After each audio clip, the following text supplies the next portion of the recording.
ladies and gentlemen. You know, tonight's Halloween here at Oklahoma City, and I am the Oklahoma City Joker. But here's the thing. You want to know why I love Halloween? I'll tell you. Gosh, you know, I got tired of just being the average individual every single day. How boring. You know, let's brighten up this town. Let's paint the streets blood red. Wear a costume. Be a freak. Be outgoing. Be creative. And that's the point. That's the whole point of Halloween. And that's why I do what I do. To make you believe in something else. Just, at least for one night. One night. Make you believe that I'm real. Hi, I'm Bo Sivas, and I kill vampires. And what I'm doing today is I'm leaving you a public service announcement that if you're ever in Tennessee and a vampire attacks you, you call Bo Sivas, because all my rowdy friends are going to die tonight.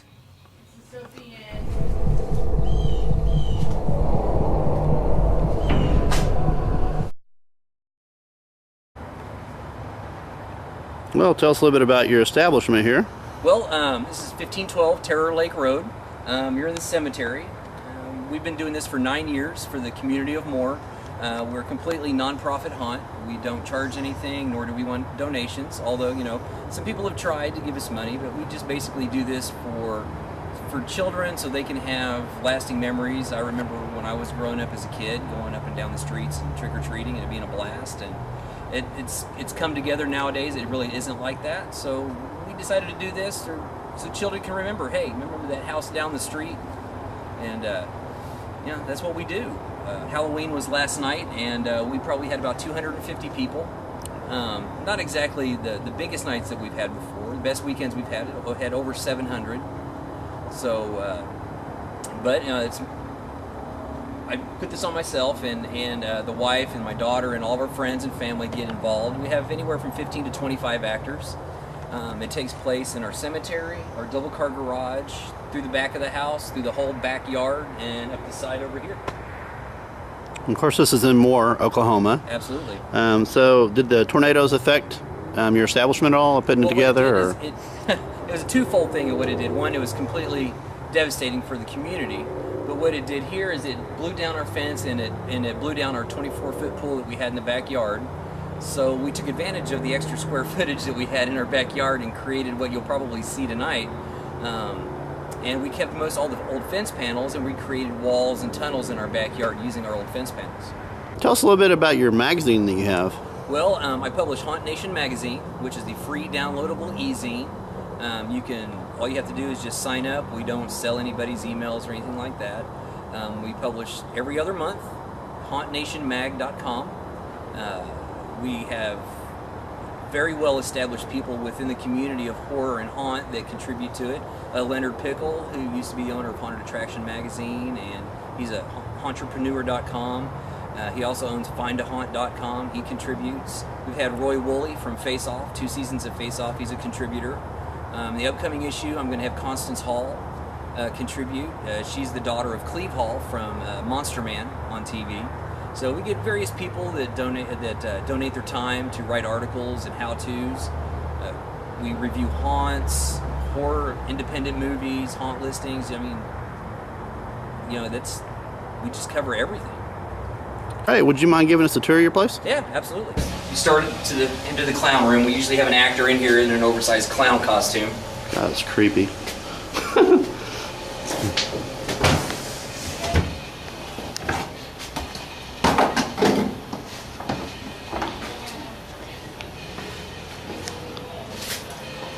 And of course, you come in here, and then we have a drop-down person in here that comes out of our drop-down box. And then we'll have somebody that pops out of the hidden door.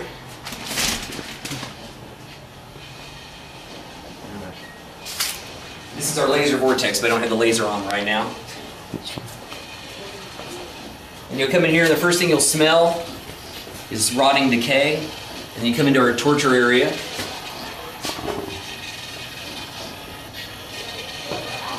I have two actors in here, a torturer and a torturee. Torturer, you know, wears some of the masks that I make.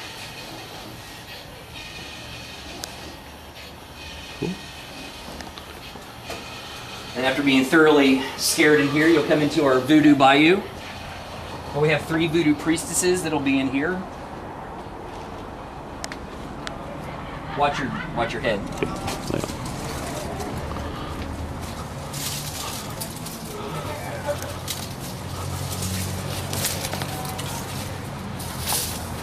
And after you come through here, well, then it'll be our baby doll area, where we have 8, 9, 10-year-old kids out here that are just really, really creepy.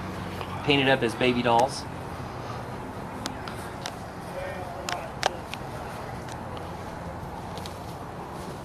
Of course, then we got this guy standing here, and that people think he's going to move, and actually we have a monster in a box that goes off.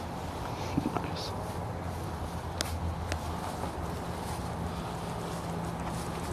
You come down here to our voodoo, or not voodoo, I'm sorry, but our zombie toxic dump area. We have zombies in here that'll come at you. How long does it take to make one of these, like these zombies?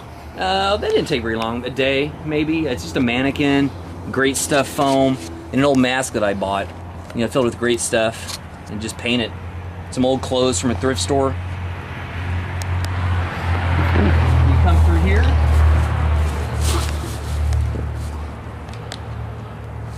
You got this guy will go off.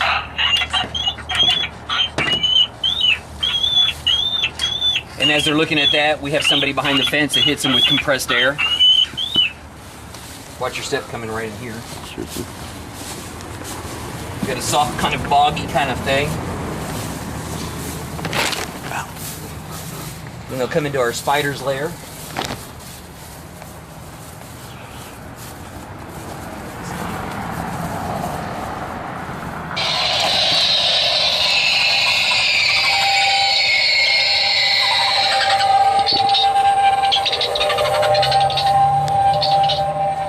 Here we'll have our hillbilly cannibal area. We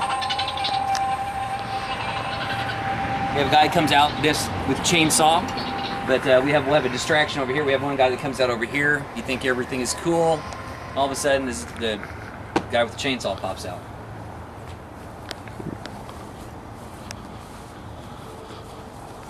And on your way out, you think everything is copacetic, you see exit, you're starting to breathe easy, you're thinking it's all over. You come through here, and this is where the guy with the Easter Bunny costume pops on. Well, what he'll do is he'll hit you with this floodlight, and all he'll be is backlit, standing here with an axe. And they have to go past him to get out. Cool.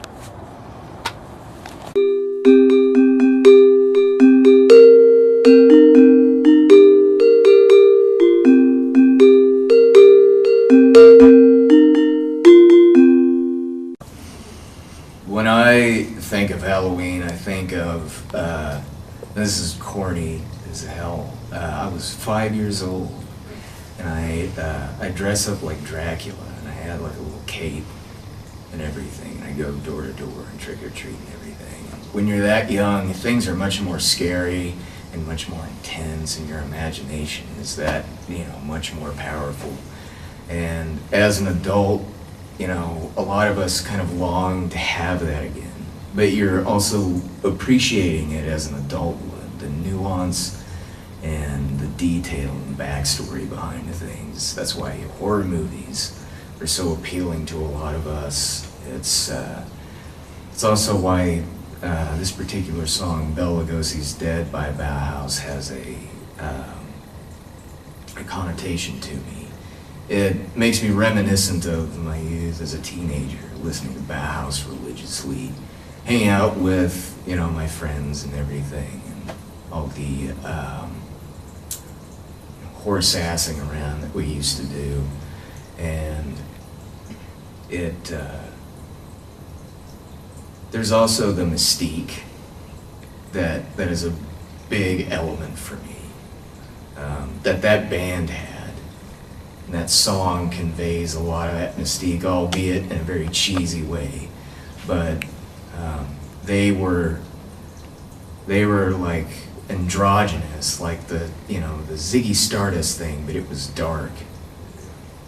And I loved that. I absolutely loved that. And that's like, it pairs so well with the holiday, Bauhaus and Halloween. And Bauhaus just happened to be a huge influence on my music as well.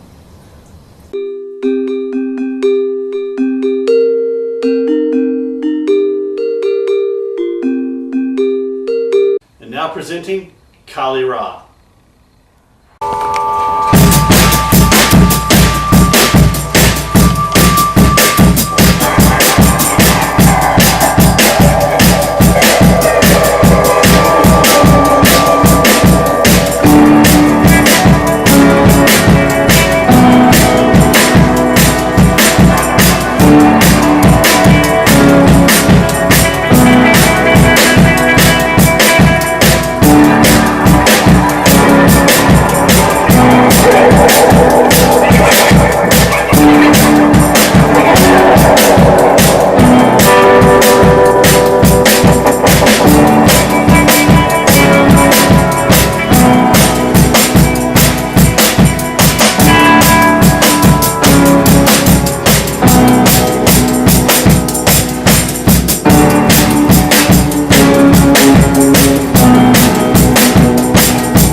opportunity to say thank you for watching and supporting the OKC Edge. Until next year, happy Halloween.